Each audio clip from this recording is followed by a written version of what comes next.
Assalamualaikum warahmatullahi wabarakatuh. Selamat datang di channel kami Burhanuddin Adabas dalam kajian sejarah Islam. Sebelum lanjut, mohon klik like dan subscribe dan jangan lupa bunyikan loncengnya. Kali ini kita akan membahas tentang asal usul Cirebon. Setelah beberapa tahun Raden Walang Sungsang bersama adik dan istrinya berguru kepada Syekh Zatul Kafi di Pangguran Islam Gunung Jati, serta dinyatakan telah memiliki keteguhan iman, ia diperintahkan agar membuka hutan untuk dijadikan pedukuhan atau perkampungan. Hutan yang diperintahkan Syekh Zatul Kafi untuk dibabat itu berada di bagian selatan Gunung Jati. Maka dengan semangat dan ketekunannya, Raden Walang Sungsang dapat menyelesaikannya dalam beberapa hari. Setelah selesai, padukuhan itu diberi nama Tegal Alang-Alang, dan Raden Walang Sungsang dipilih sebagai kepala dukuh dengan gelar Dikuwu. Bersamaan dengan itu pula Raden Walang Sungsang dijuluki Pangeran Cakrabuana. Dengan bekal kearifan dan kerjasama yang baik dengan warganya dalam segala bidang, Pangeran Cakrabuana berhasil mempercepat laju perekonomian Tegal Alang-Alang, sehingga banyak pedagang asing dari beberapa bangsa dan ras yang berpasaran di situ. Karena percampuran antara bangsa yang berlainan warna kulit, yang berbeda agama serta kepercayaan itu, maka banyak pendatang yang menamakan padukuhan Tegal Alang-Alang itu sebagai Caruban. Di samping itu, karena sebagian besar warganya bekerja sebagai pencari ikan dan membuat petis dari air udang atau bahasa Sundanya Cairbon, maka masyarakat menyebutnya juga Cirebon sampai sekarang. Di tempat kesibukannya memimpin padukuhan Cirebon yang laju semakin pesat itu, Pangeran Cakrabuana diperintah oleh guru Syekh Zatul Kafi agar menunaikan ibadah haji bersama dengan adiknya Nyi Ratu Rara Santang. Sedangkan istrinya diperintahkan tinggal di rumah berkenaan dengan kandungannya yang sudah mendekati masanya. Sedangkan untuk mengganti kepemimpinan padukuhan Cirebon, beliau menunjuk Ki Pengalang-alang atau disebut juga Ki Danusela dengan kapal dagang asing yang menuju ke tanah Arab.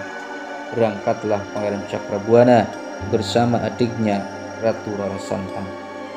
Di kota suci Mekah, kedua kakak beradik itu bermukim beberapa bulan di rumah Syekh Bayanillah sambil menambah ilmu agama Islam. Disinilah terjadi peristiwa penting, yaitu dinikahinya Ratu Rara Santang oleh seorang pembesar Ismailiyah bernama Syarif Abdillah bin Nurul Alim dari suku Bani Hashim. Pada masa itu pusat pemerintahan Islam berada di Turki, Istanbul, dan untuk lebih dekat dengan lingkungannya, maka Syarif Abdillah mengganti nama Rara Santang dengan nama Syarifah Mudaim.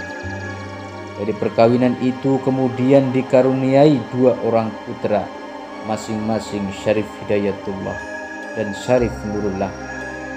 Kurang lebih 3 bulan setelah kehadiran dua bayi keponakannya itu, Pangeran Cakrabuana berpamit untuk kembali ke tanah Jawa, Caruban. Dalam perjalanan pulang itu, Pangeran Cakrabuana singgah di negeri Cempa, wilayah Kampuja, dengan maksud akan berguru pula, karena di sana ada seorang ulama asal dari Arab juga, yaitu Syekh Maulana Ibrahim Akbar. Tetapi tak beberapa lama, karena rindu akan bayi yang mungkin sudah lahir, Pangeran Cakrabuana meneruskan perjalanannya pulang dengan disertai seorang putri Cempa yang ingin berguru di tanah Jawa, khususnya di Cirebon.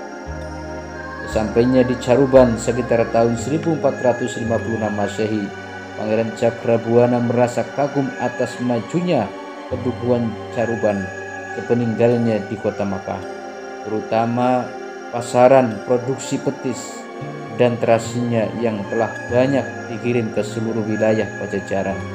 Maka bersamaan dengan diserahkannya kembali jabatan kubu dari Ki Pengalang-alang kepada Pangeran Cakrabuana, Padukuhan Caruban ditingkatkan menjadi sebuah negeri dengan nama Nagari Caruban Larang, sekaligus membentuk pemerintahannya.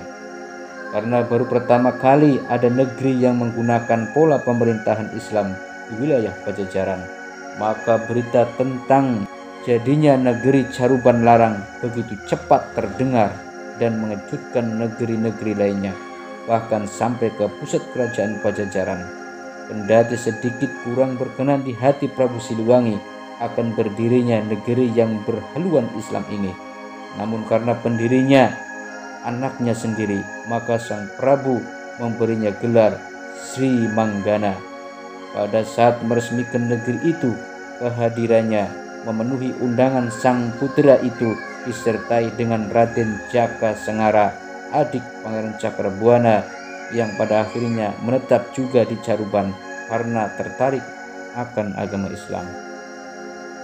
Guna mengimbangi kemajuan nagari Caruban yang kian pesat, Pangeran Cakrabuana terus membenahi sarana-sarana pemerintahannya. Untuk itu ia membangun istana negeri yang diberi nama Istana Pakungwati, nama putrinya sendiri yang lahir ketika ia masih di Tanah Suci, Mekah.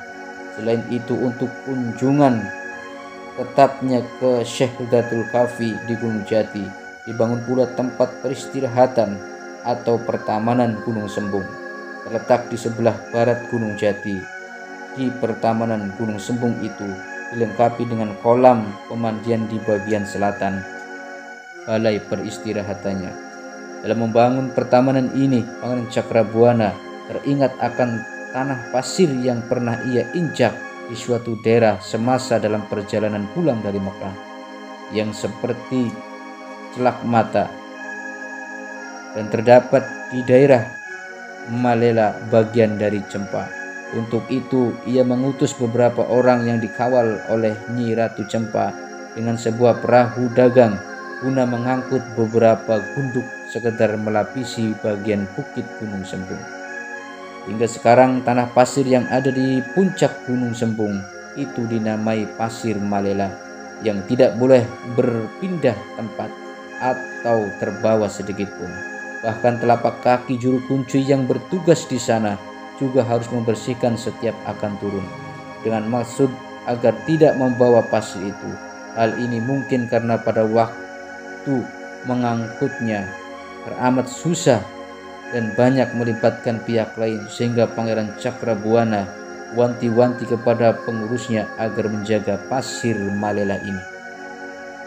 Demikian kisah ini. Akhir kalam, wallahul muwaffiq ila aqwamit thariq. Wassalamualaikum warahmatullahi wabarakatuh.